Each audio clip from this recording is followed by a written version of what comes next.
Mga pagbasa ng mga salita ng makapangyarihang Diyos. Ang mga responsibilidad ng mga leader at manggagawa. Ang mga responsibilidad ng mga leader at manggagawa, 29. C. Mga prinsipyong dapat sundin kapag nagpapadala ng mga tao para mangaral ng Ebanghelyo. Pagdating sa pagprotekta ng pananatiling ligtas ng mga gumagawa ng mahahalagang tungkulin, may isa pang larangan ng gawain na dapat asikasuhin ng mga leader at manggagawa. Ang protektahan ang pananatiling ligtas ng mga taong ipinapadala para gawin ang tungkulin nila. Ano ang mga prinsipyong dapat sundin kapag nagpapadala ng mga tao para lumabas at gawin ang tungkulin nila? Una, dapat bigyan ng pagsasaalang-alang ang edad at kasarian ng mga tao. Gayon din ang kanilang malalim na pangunawa at karanasan sa buhay.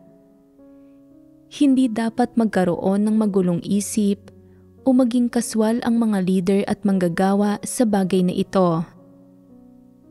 Halimbawa, kung nagpapadala ka ng mga manggagawa ng Ebanghelyo para mangaral ng Ebanghelyo sa isang di pamilyar na lugar, anong uri ng mga tao ang angkop na ipadala? Ang mga taong may kaunting malalim na pangunawa at karunungan.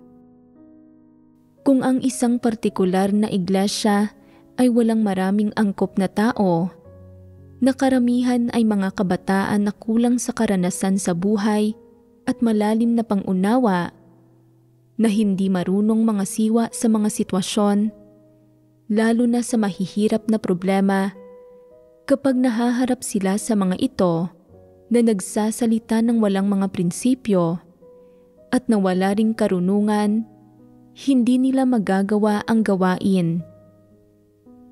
Kung ang gayong uri ng mga tao ang ipadadala, hindi lang nila hindi malulutas ang mga problema, kundi maaaring makaapekto at makaantala pa sila sa gawain. Sa makatuwid, kapag nagpapadala ng mga tao para lumabas at gawin ang tungkulin nila, kinakailangang pumili ng mga taong may hustong pagkatao at karunungan. Ang gayong mga tao lang ang angkop. Kung kulang ang mga angkop na tao, hayaang makipagtulungan ang mga kabataan sa mga mas nakatatanda para gawin ang tungkulin nila. Halimbawa, ipagpalagay na may isang nakababatang kapatid na babae na may edad 25 o 26 na taong gulang. Sa kabila ng pananampalataya sa Diyos ng mahaba-habang panahon, nagtataglay ng pananalig at tayog, at matagal nang gumagawa ng tungkulin niya, ay hindi alam kung paano pananatilihing ligtas ang sarili niya kung ipadadala para gawin ang tungkulin niya sa isang di pamilyar na lugar. Sa gayong kaso, kinakailangang maghanap ng isang lokal na kapatid na may karanasan sa lipunan para makipagtulungan sa kanya para gawin ang tungkulin. Siyempre, kung ang lokasyon ng tungkulin ay isang pamilyar na lugar o lugar kung saan mayroon ng isang iglesia, maaaring pumunta ang mga nakababatang kapatid. Gayunpaman, kung pupunta ang mga tao sa isang di pamilyar na lugar, lalo sa isang lugar na may mahinang pampublikong seguridad para mangaral ng Ebanghelyo o gumawa ng ibang gawain, dapat isaalang-alang ang kanilang personal na pananatiling ligtas. Para sa mga leader at manggagawa, sino man ang ipinadadala nila para lumabas at gumawa ng gawain, ang pananatiling ligtas ang pangunahing konsiderasyon.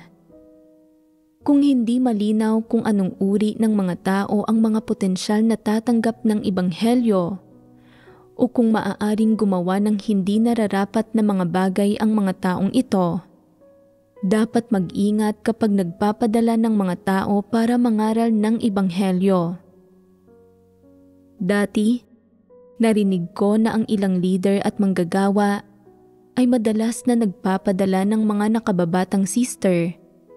Humigit kumulang 18 o 19 na taong gulang o nasa 20 anyos sa mga di pamilyar na lugar para mangaral ng Ebanghelyo. At ayon sa mga ulat, may ilang hindi kanais-nais na insidenteng naganap. Ano man ang aktwal na nangyari, sa huli, may kinalaman ito sa hindi pagiging masusi ng mga leader at manggagawa sa pagsasaalang-alang nila kapag ginagawa ang gawain. Dapat isaalang-alang ng mga leader at manggagawa ang mga salik na ito sa kanilang gawain at hindi basta-bastang nagtatalaga sa napakababata pang kapatid sa mga hindi pamilyar at mapanganib na lugar para gawin ang tungkulin ng mga ito. May isang leader na minsang nagsaayos para sa 2 sister, edad 18 o 19, na mangaral ng Ebanghelyo.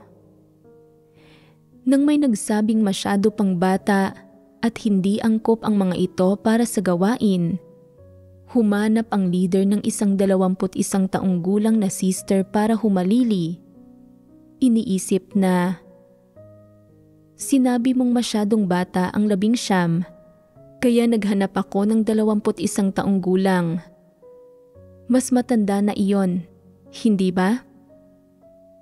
Kumusta ang kakayahan ng leader na ito? May tendensiya silang mambaluktot, hindi ba? Ang pagiging mas matanda lang ng 2 taon sa 19, maaari bang may karanasan siya sa buhay? Maaari bang may karanasan siya sa lipunan? Kapag nahaharap sa mga paghihirap o mapanganib na sitwasyon, maaari bang mapaiyak na lang siya? Bagaman mas matanda siya ng 2 taon, pagdating sa edad, masyado pa rin siyang bata at wala pang kakayahan na akuin ang gawaing ito. Kahit papaano, kinakailangang maghanap ng isang kapatid na nasa edad 30 o 40 o kahit 50 o 60. Mas nakatatanda sila at may karanasan sa lipunan. Kapag nahaharap sa mga sitwasyon, mayroon silang karunungan para pangasiwaan ang mga ito. Pinipigilang mangyari ang anumang mapanganib na sitwasyon. Ang mga kabataan ay hindi pa nakakita o nakaranas ng maraming bagay at hindi pa alam kung paano pangangasiwaan ang mga ito. Kapag nakararanas ng panganib, maaaring hindi pa nga nila ito mapagtanto, kaya't nagiging madali na mangyari ang mga insidente. Ang mga mas matanda, dahil nakakita na ng mas maraming kabuktutan sa lipunang ito at sa sangkatauhang ito, ay malimit na maging mas alerto sa mga tao.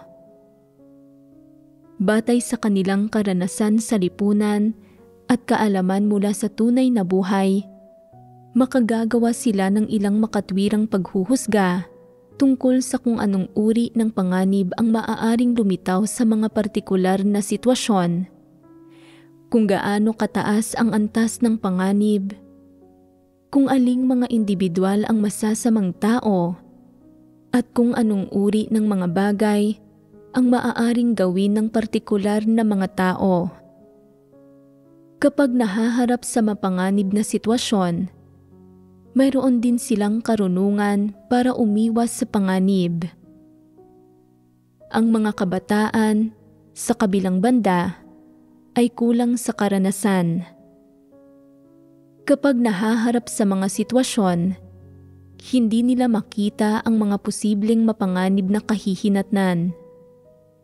Kaya, pagdating sa mga usaping pangkaligtasan, mas masusi ang mga nakatatanda sa mga pagsasaalang-alang nila kaysa sa mga kabataan. Kapag ang mga leader at manggagawa ay nagsasaayos para sa mga tao na lumabas at gawin ang tungkulin nila, dapat nilang isaalang-alang ang mga lokal na kondisyon at magsaayos para sa mas nakatatanda na may kaunting karunungan at karanasan na makipagtulungan sa mga kabataan para gawin ang tungkulin ng mga ito. Ang mga leader at manggagawa ay dapat na maging masusi sa mga pagsasaalang-alang nila sa mga usaping ito. Saan mang bansa ginagawa ang gawain ng iglesia, ang pagtitiyak sa pananatiling ligtas ng mga gumagawa ng tungkulin nila ay isang item ng gawain na dapat pagtuunan ng pansin ng mga leader at manggagawa. Sino man ang ipadala para gawin ang anumang gawain, dapat siyang magtaglay ng partikular na kakayahan at magkaroon ng kaunting kapabilidad para maging mahusay sa gawain at para matiyak ang pananatiling ligtas niya.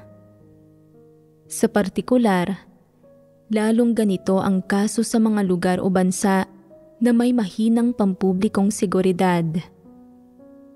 Dapat isaalang-alang ng mga leader at manggagawa ang pananatiling ligtas ng mga gumagawa ng tungkulin ng mga ito bilang pangunahing pagsasaalang-alang at huwag itong walang ingat na baliwalain.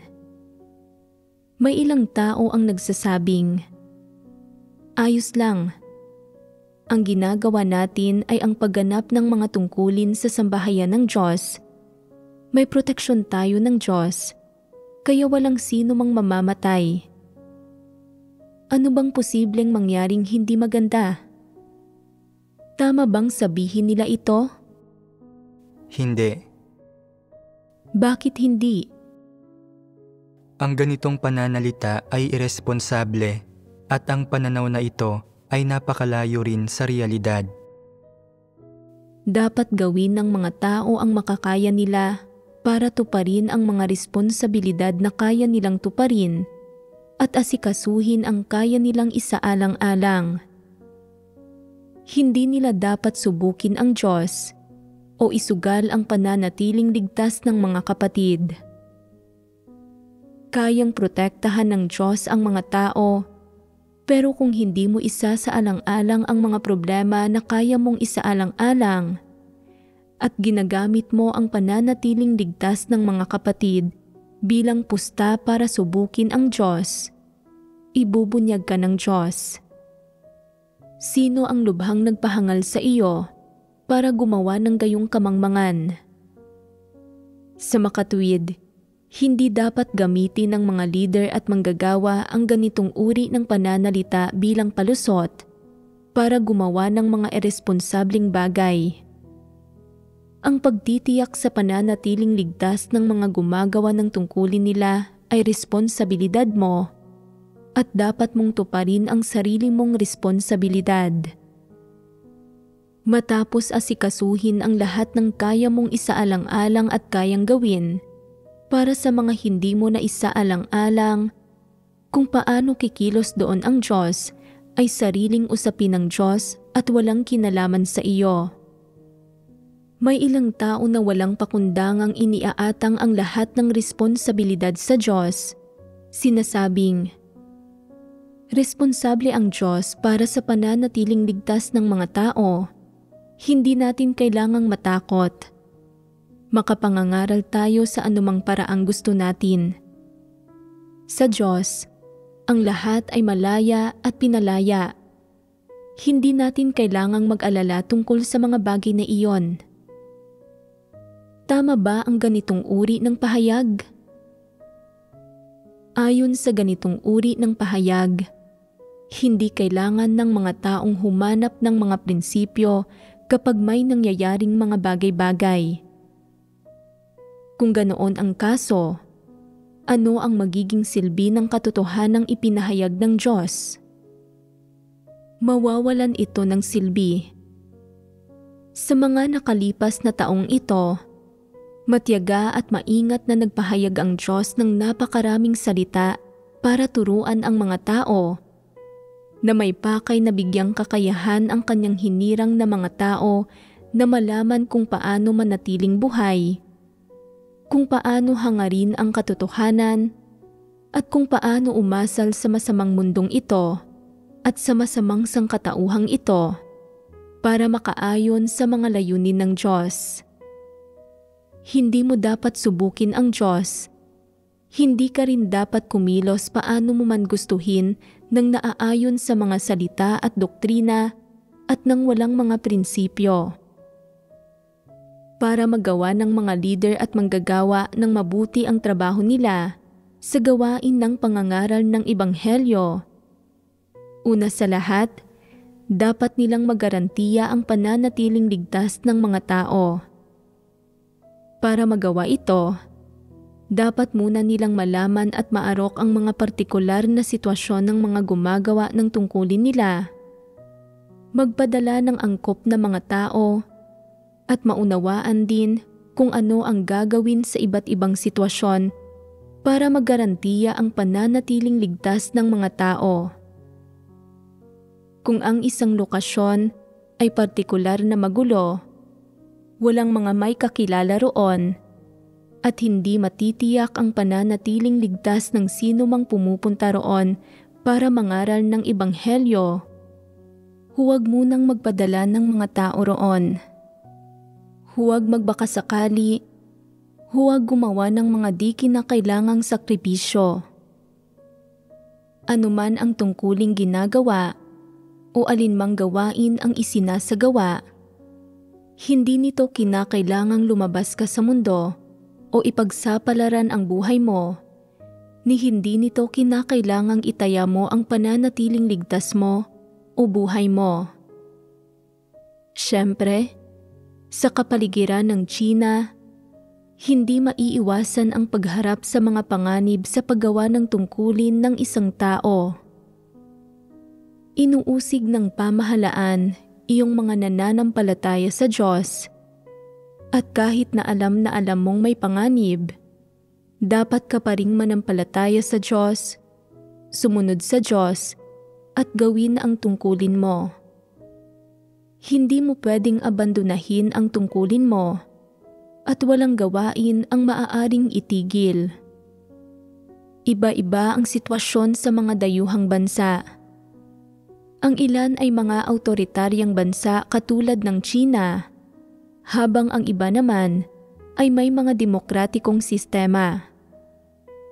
Sa mga bansang may mga demokratikong sistema, ang gawain ng pangangaral ng Ebanghelyo ay makauusad ng maayos, at ang iba't ibang item ng gawain ay maisa sa katuparan din ng mas maayos. Pero sa ilang bansa na may mga autoritaryang katangian, ang mga tao ay parehong barbariko at paurong, at hindi madali para sa kanila na tanggapin ang tunay na daan. Kapag ipinangangaral sa kanila ang Ebanghelyo, hindi lang nila hindi ito sinisiyasat, kundi maaari din nila itong bulag na kondinahin at maaari pang ang isumbong ang sitwasyon sa pulisya. Sa gayong mga kaso, huwag magpadala ng mga tao para mangaral ng Ebanghelyo roon. Sa halip, pumili ng mga lugar kung saan matitiyak ang pananatiling ligtas para maisagawa ang gawain. Ang lahat ng ito ay mga bagay na dapat maingat na isaalang-alang ng mga leader at manggagawa. Halimbawa, sa mga bansang tulad ng Malaysia, Indonesia o India na may mga napakakomplikadong relihiyosong pinagmulan, may partikular na mga relihiyosong denominasyon ang may malakas na impluwensya at kontrol sa buong lipunan, hanggang sa punto na maging ang mga pamahalaan ay sumusuko sa impluwensya ng mga relihiyong ito. Sa gayong mga bansa, kung gayon, huwag nang magpadala ng mga karagdagang tao para mangaral doon ng Ebanghelyo. Sapat na para sa mga lokal na iglesia lang na mangaral ng ebanghelyo.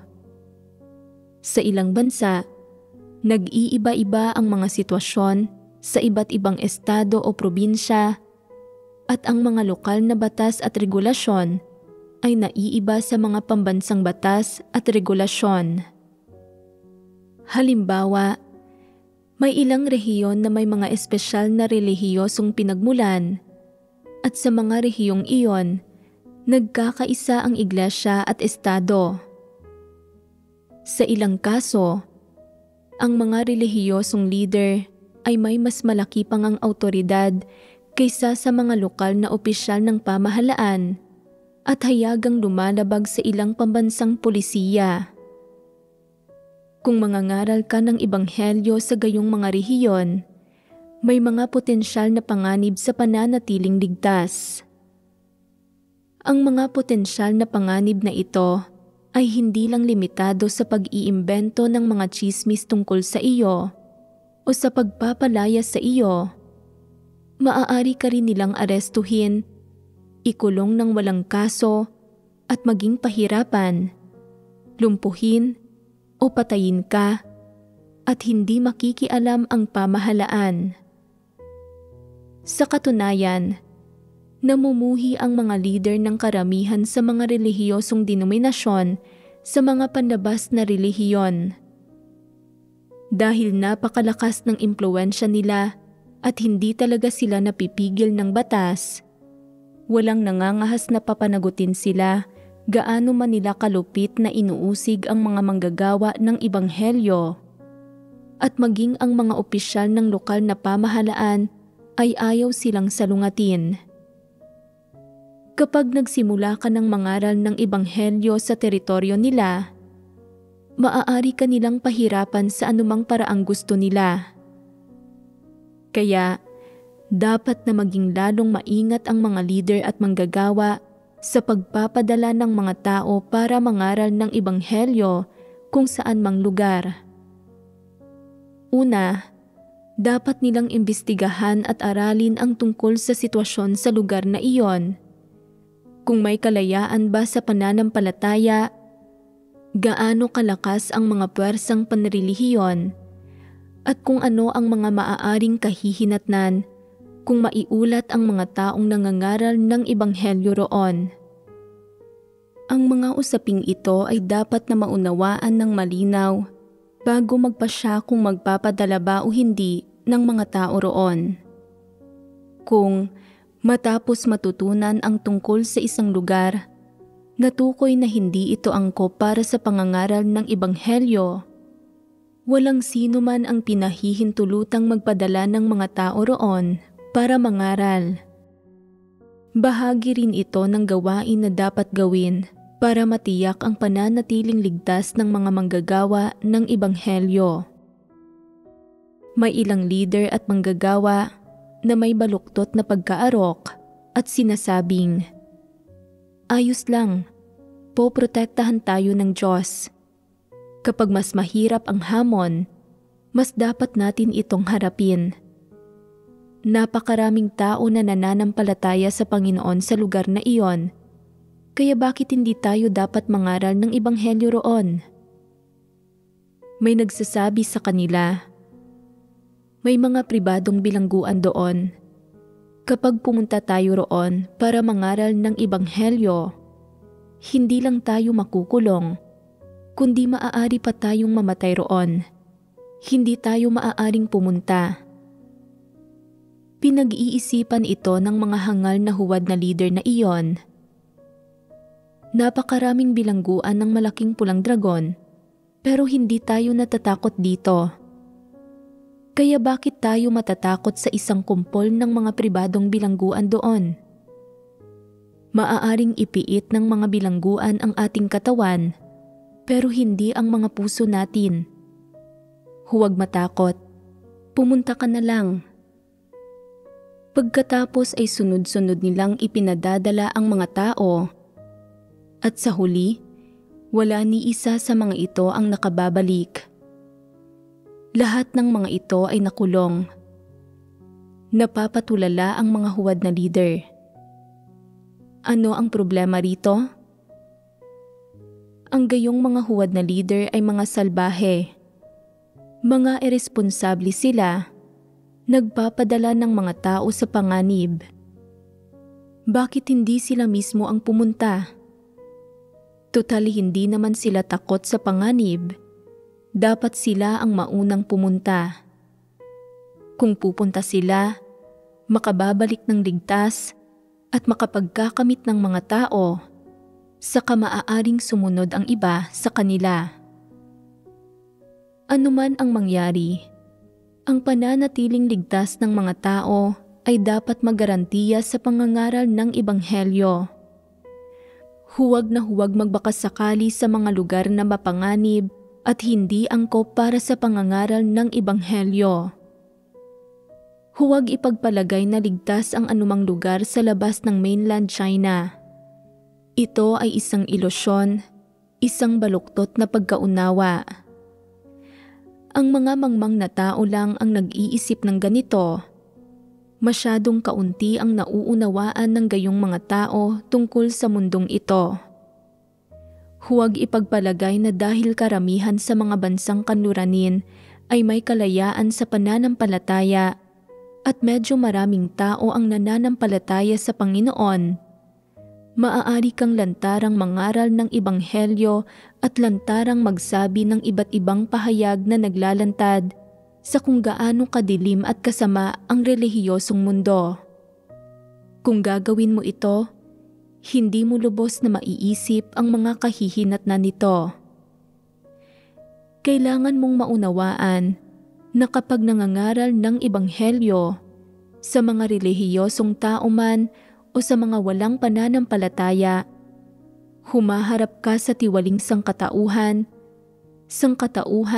na lumalaban sa Diyos. Huwag mong isipin na masyadong simple ang usaping ito.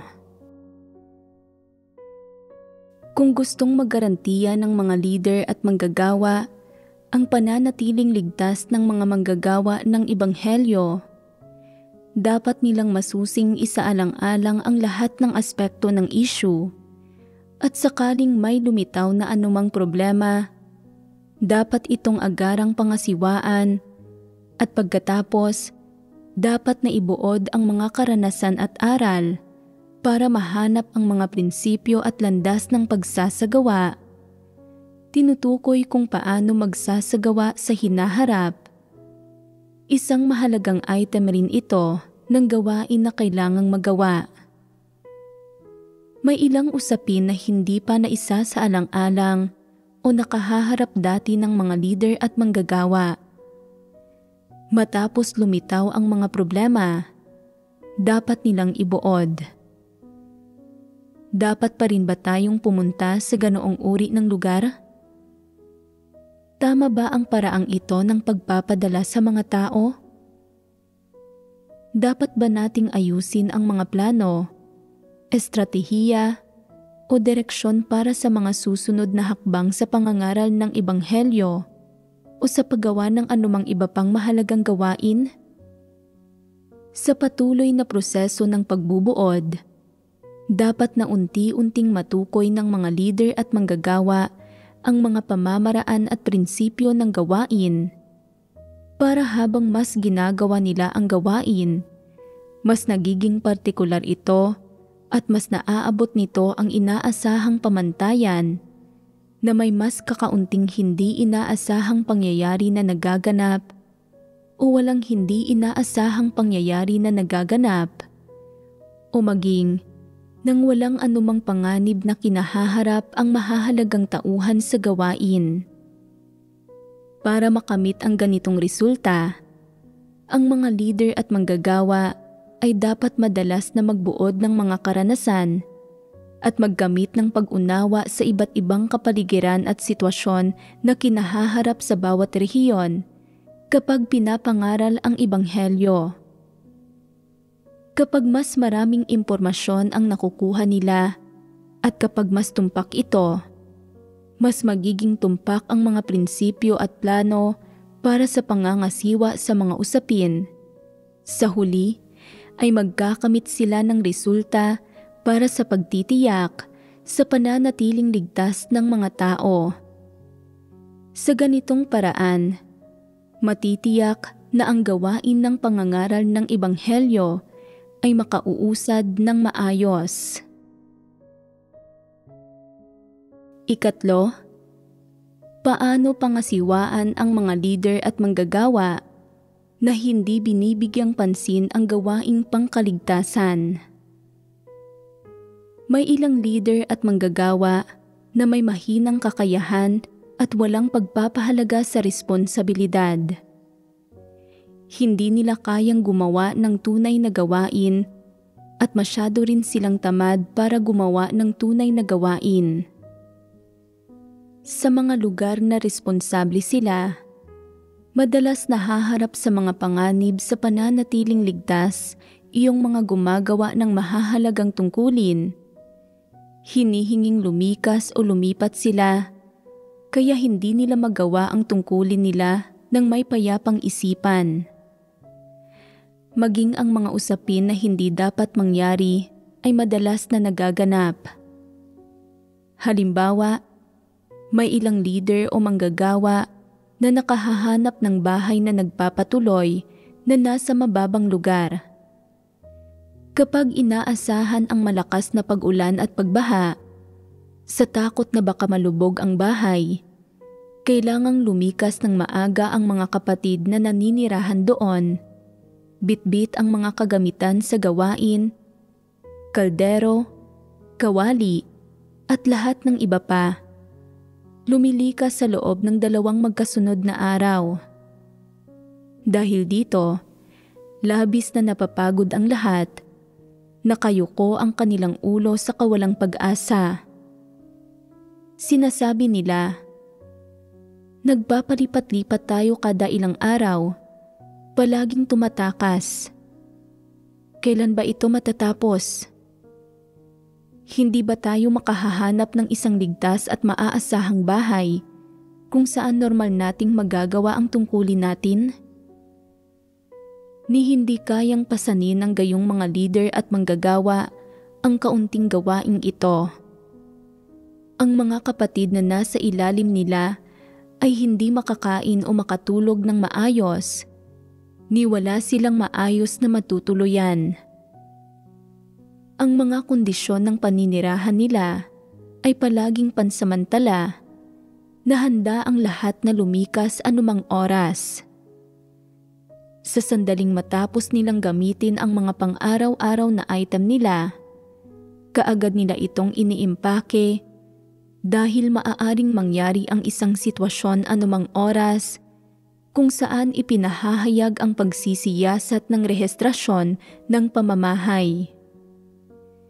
Sa katunayan, alam ng lahat na ang ibig sabihin nito ay sinisiyasat kung sino iyong mga nananampalataya sa Diyos, kaya dapat palagi silang maging handa na lumipat anumang oras. Dahil dito, iyong mga gumagawa ng tungkulin nila ay palaging takot at hindi nakararamdam ng seguridad. Hindi ba't naaapektuhan nito ang mga resulta ng tungkulin nila? Hindi ba't nauugnay ito sa gawaing ginagawa ng mga leader at manggagawa? Kumusta ang paggawa nila ng gawaing ito? Hindi nila ito ginagawa ng maayos, hindi tinutupad ang responsibilidad nila. May ilang leader at manggagawa na iresponsable at kulang sa dedikasyon. Sila mismo ay walang mataas na mga pamantayan para sa mga kondisyon sa paninirahan.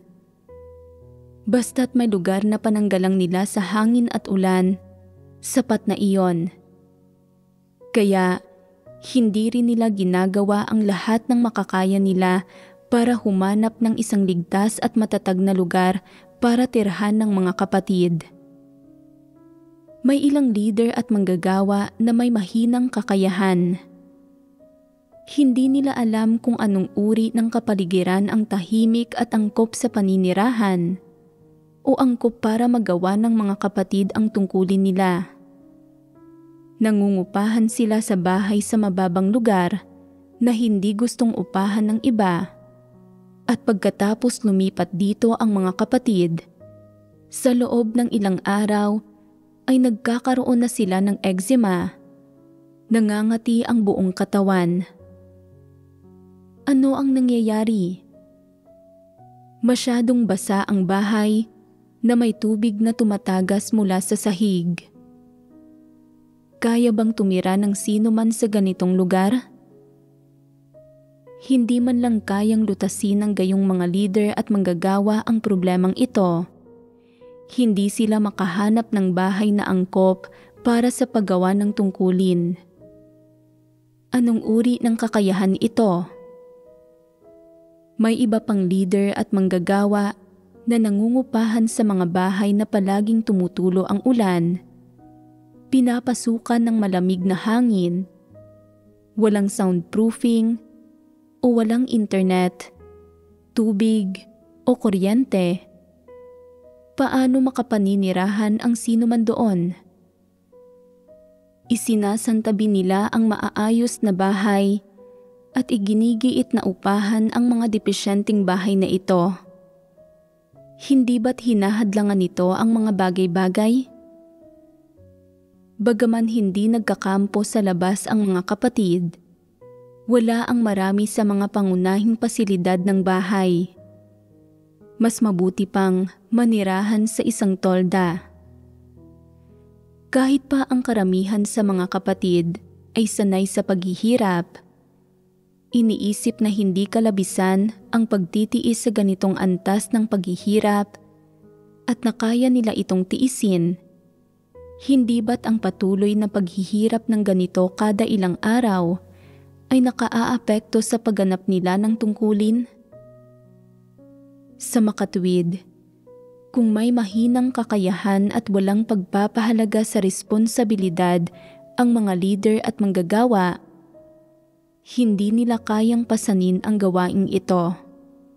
Dapat kaagad silang magbitiw at magrekomenda ng isang taong kayang gawin ng maayos ang gawaing ito para humalili nang hindi nila maapektuhan ang mga buhay at pagganap ng tungkulin ng karamihan ng mahahalagang tauhan sa gawain.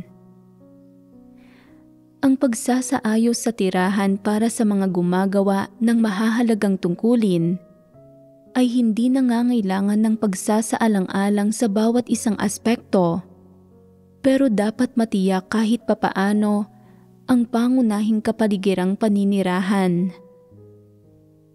Kapag may katiyakan sa aspektong ito, saka lang hindi maaapektuhan ang gawain ng iglesia. Madali bang gawin ang gawaing ito? Oo. Simple lang sabihin na madali itong gawin. Pero kung ang mga leader at manggagawa ay mga tao na may magulong isip, na may mahinang kakayahan at walang anumang pagpapahalaga sa responsibilidad, sadyang hindi nila magagawa ito. Kapag hindi kayang gawin ng mga leader at manggagawa ang gawaing ito, o hindi kayang gawin ito ng maayos, napakaraming tao ang nagdurusa ng mga kahihinatnan, namumuhay araw-araw na parang tumatakas sila mula sa tagutom. Paano nila magagawa ang tungkulin nila ng ganito? May ilang huwad na leader na hindi nauunawaan ang mga katotohanang prinsipyo, pero gusto pa ring maging sentro ng atensyon. Hindi nila kayang gawin ng maayos ang gawain, pero tumatangging magbitiw, kumakapit sa posisyon nila at hindi umaalis. Paano dapat pangasiwaan ang gayong mga leader? Dapat silang tanggalin. Madali ang pagtatanggal sa kanila. Ang problema ay kung may mas mahusay na tao bang hahalili sa gawain nila. Kung wala, kaya ba ninyong pasanin ang gawaing ito? Magagarantiya ba ninyo na may matatag na kapaligirang paninirahan ang mahahalagang tauhan sa gawain? Kung hindi ito kayang pangasiwaan ng isang tao, kaya ba ng 3 o 5 sa inyo na magkakasamang magtulungan para pasanin ang gawaing ito?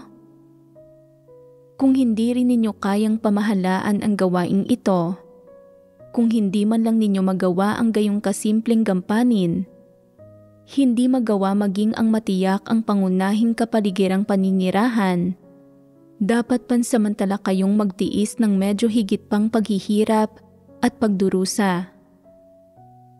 Kung makapagpapatuloy pa rin kayo sa paggawa ng inyong tungkulin, at ang Diyos, matapos makita na sapat na matatag ang inyong determinasyong magtiis ng paghihirap, ay magpadala ng isang taong maaasahang mga siwa sa mga bagay-bagay at kayang lumutas ng mga problema para magawa ang gawain, matatapos ang mga araw ninyo ng paghihirap at mapapalitan ng masasayang araw.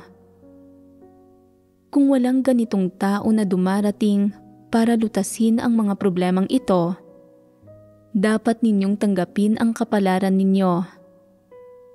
Itinadhana kayong magtiis ng paghihirap. Itinakda kayo na tiisin ito. Dapat ninyong gawing matatag ang inyong puso at tiisin ito. Sa katunayan, makabuluhan ang pagtitiis sa ganitong kaunting paghihirap.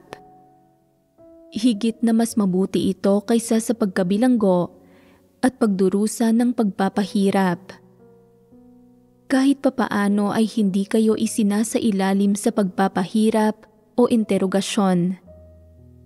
Maaari pa rin kayong magbasa ng mga salita ng Diyos, gumawa ng inyong tungkulin, at mamuhay ng buhay iglesia kasama ang mga kapatid. Bagaman may kaunting takot, kabiguan, at balakid sa daan, at madalas ay kinakailangan ninyong lumipat, isa pa rin itong pambihirang karanasan sa buhay ninyo, kung saan maaari kayong matuto ng mga aral at maggamit ng isang bagay. Hindi ba't napakabuti nito? Dapat magkaroon ang mga tao ng determinasyong magtiis ng paghihirap at hayaan ang Diyos na mamatnugot ayon sa kanyang kalooban.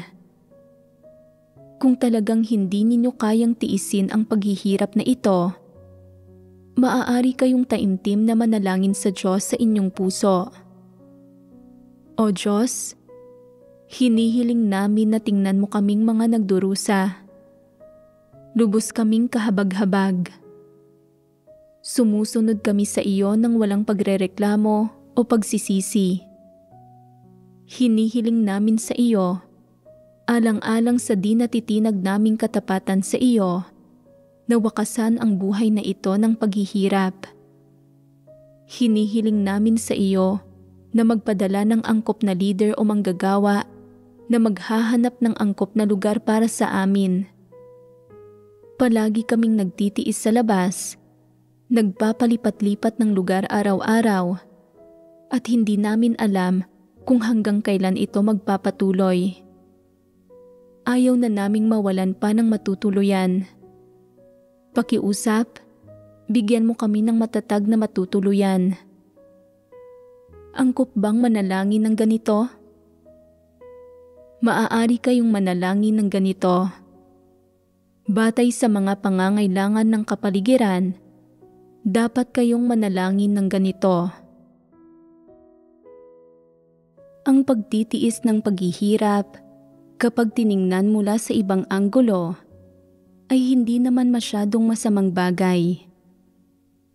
Ang pagtitiis ng kaunting paghihirap ay makapagpapatibay sa iyong kalooban.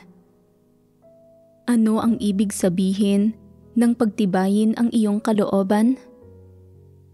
Nangangahulugan ito na sa pamamagitan ng patuloy na pagtitiis ng paghihirap, nagiging manhid ka na rito at hindi mo na tinitingnan ito bilang paghihirap.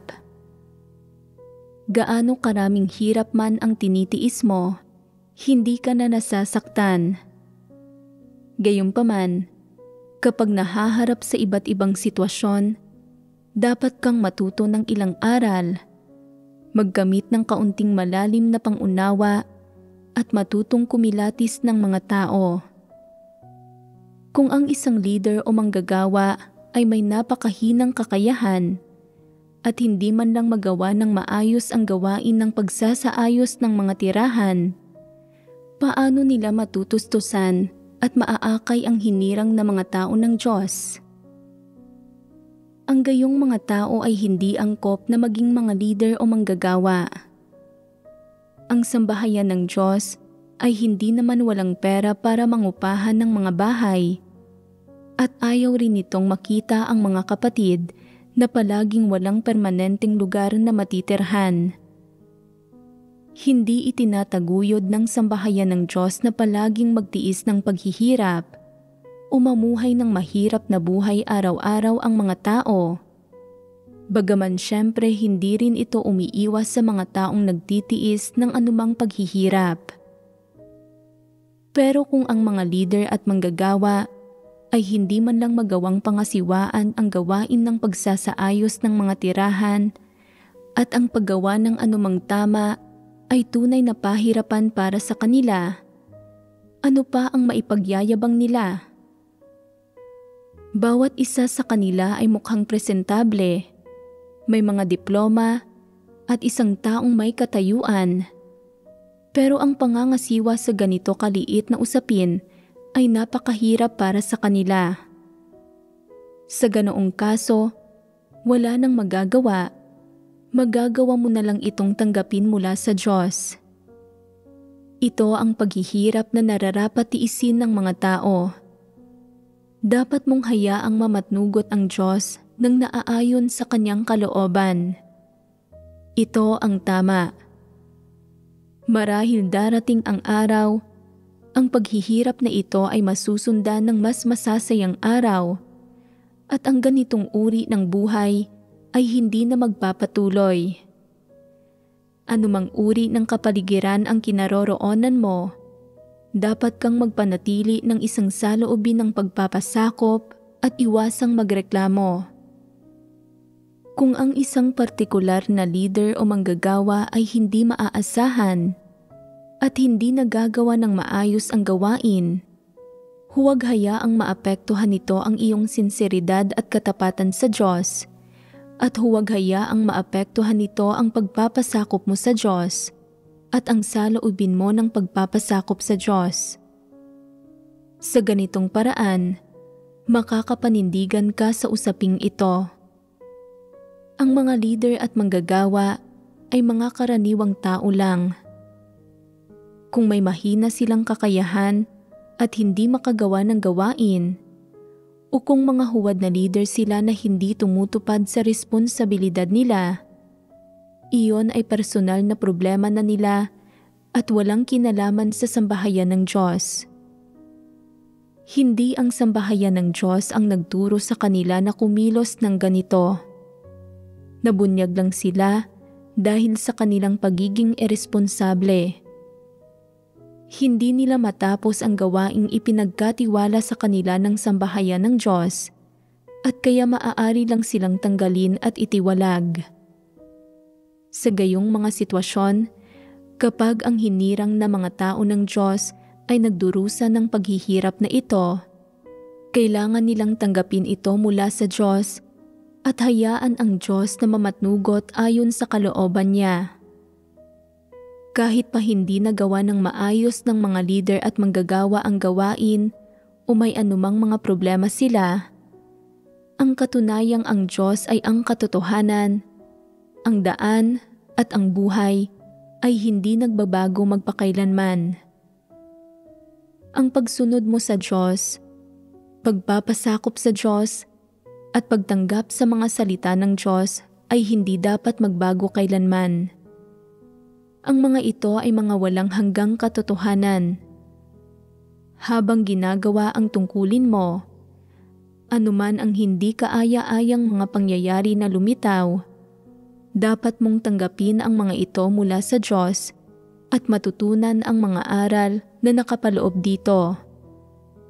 Dapat mong patahimikin ang sarili mo sa harap ng Diyos at manalangin sa Kanya at huwag hayaang maapektuhan ka ng mundo sa labas.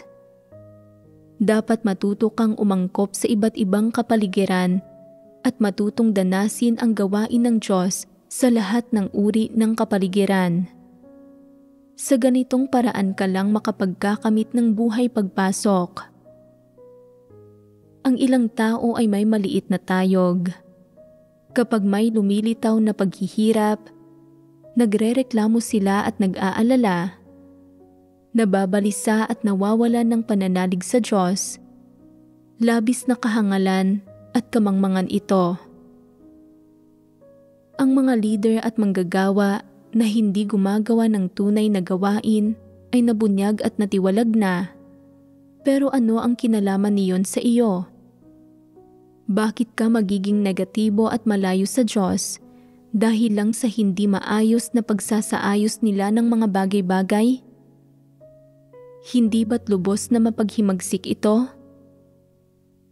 Kapag may ginagawang mali ang mga tao, maaari mo silang kilatisin at tanggihan, pero huwag mong tanggihan ang Diyos o tanggihan ang katotohanan.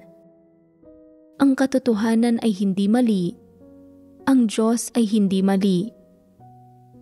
Ang orihinal na intensyon ng Diyos ay hindi para magtiis ng gayong paghihirap ang mga tao, pero para sa tiwaling sangkatauhan. Ang pagtitiis ng kaunting paghihirap ay talagang kinakailangan. Ang pagtitiis ng kaunting paghihirap ay kapaki-pakinabang sa iyo. Ang pakinabang ay na matututo ka ng mga aral at matututong hanapin ang katotohanan para malutas ang mga problema. Kung nagagawa mong tiisin ang iba't ibang paghihirap, nagkakamit ka ng kaunting tibay at nagkakaroon ng kakayahang manindigan sa patotoo mo sa lahat ng uri ng kapaligiran. Ang kakayahang magtiis ng hirap ay nagpapatibay ng iyong determinasyon na magpasakop sa Diyos. Ito ang orihinal na intensyon ng Diyos at ang resulta na gustong makita ng Diyos sa iyo. Kung kaya mong maunawaan ang mga layunin ng Diyos, at kumilos at magsagawa ng naaayon sa mga layunin ng Diyos. Kung kaya mong huwag talikuran ang Diyos, anumang uri ng mga tao o kapaligiran ang nakahaharap mo, at kung kaya mong matutong magsagawa ng katotohanan, magkaroon ng pagpapasakop sa Diyos, magkaroon ng tamang pagkaarok at saloobin, magpanatili ng hindi nagbabagong pananalig sa Diyos, at umiwas mula sa pagrereklamo tungkol sa Diyos o paglayo ng sarili mo sa Kanya sa puso mo, gaano karami mang pagdurusa ang tinitiis ng iyong laman, mayroon kang tayog. Dapat protektahan ng mga leader at manggagawa ang pananatiling ligtas ng mga gumagawa ng mahahalagang tungkulin. Pinangangalagaan sila mula sa mga pang-aabala ng mundo sa labas. Ang gawaing ito ay kinapapalooban ng maraming detalye. Sa isang banda, kailangang maunawaan ng mga leader at manggagawa kung paano partikular na ipatupad ang mga detalyadong gampanin na ito. Bukod pa rito, kapag nahaharap sa partikular na mga espesyal na sitwasyon, dapat silang gumawa ng mga tumpak na paghuhusga. Pagkatapos ay humanap ng angkop na mga prinsipyo at bumuo ng mga partikular na plano para sa pangangasiwa sa mga sitwasyon. Ang pinakahuling layon ay para matiyak ang pananatiling ligtas ng iba't ibang mahalagang tauhan sa gawain. Sa ganitong paraan lang magagarantiya na ang gawain ng pangangaral ng Ebanghelyo ay nakauusad sa maayos na paraan. Ang pagsunod sa prinsipyong ito ay tama. Ito ang layon at prinsipyo ng mga leader at manggagawa sa paggawa ng gawaing ito. Kung ang mga leader at manggagawa ay tumpak na sumusunod sa layon at prinsipyong ito, masasabing pasok sila sa pamantayan sa paggawa ng gawaing ito. Ano pang ibang mga problema ang sangkot sa gawaing ito? Sinasabi ng ilang tao, "Hindi pa ako naging leader o manggagawa dati, ni hindi pa ako nakaranas ng mga ganitong uri ng usapin. Hindi ko alam kung ano ang dapat kong gawin sa gawaing ito, at hindi ko alam kung paano ito gagawin. Kaya, hindi ko ito kailangang gawin. Ano ang pakialam ko kung ligtas ka o hindi? Kayo na mismo ang mga siwa nito." Katanggap-tanggap ba para sa kanila na basta na lang maghugas kamay sa issue? Ang gayong mga leader at manggagawa ay dapat tanggalin. Kung hindi ka gumagawa ng tunay na gawain, anong silbi mo? Pinananatili ka ba namin bilang isang dekorasyon dahil maganda ka? Ang mga ganitong leader at manggagawa ay dapat tanggalin at itiwalag. Hindi sila dapat pahintulutang umuko pa sa isang posisyon nang walang ginagawang anumang gawain. Ang mga huwad na leader ay hindi gumagawa ng tunay na gawain. Wala silang konsensya at katwiran. Tama ba? Kung talagang may konsensya at katwiran sila, bakit hindi nila hinahanap ang katotohanan para lutasin ang mga problema kapag lumilitaw ang mga ito? Walang ipinanganak na alam ang lahat ng bagay. Natututo ang lahat habang nagpapatuloy sila. Kung kaya mong hanapin ang katotohanan, mahahanap mo ang paraan para magawa ang gawain ng maayos. Kung mayroon kang pagpapahalaga sa responsibilidad, mag-iisip ka ng paraan para gawin ng maayos ang gawain. Ang paggawa ng gawain sa pamumuno ay hindi naman talaga mahirap. Basta't kayang hanapin ng isang tao ang katotohanan, madaling gawin ng maayos ang gawain. Bukod pa rito, may kapareha ang mga leader at manggagawa. Basta't may iisang puso at isipan ang 2 o 3 tao, madaling matupad ang anumang gawain. Sa kasalukuyan, maraming leader at manggagawa ang nagsasanay. Nagsasanay sila sa paghahanap ng katotohanan sa lahat ng bagay para malutas ang mga problema. Sa puntong ito, kahit papaano ay may ilang leader at manggagawa na mahusay sa gawain sa pamumuno at ganap na may kakayahang gawin ang tungkulin ng pagpapalaganap ng ebanghelyo ng maayos. Tama? Hanggang dito na muna ang ating pagbabahaginan para sa araw na ito. Paalam.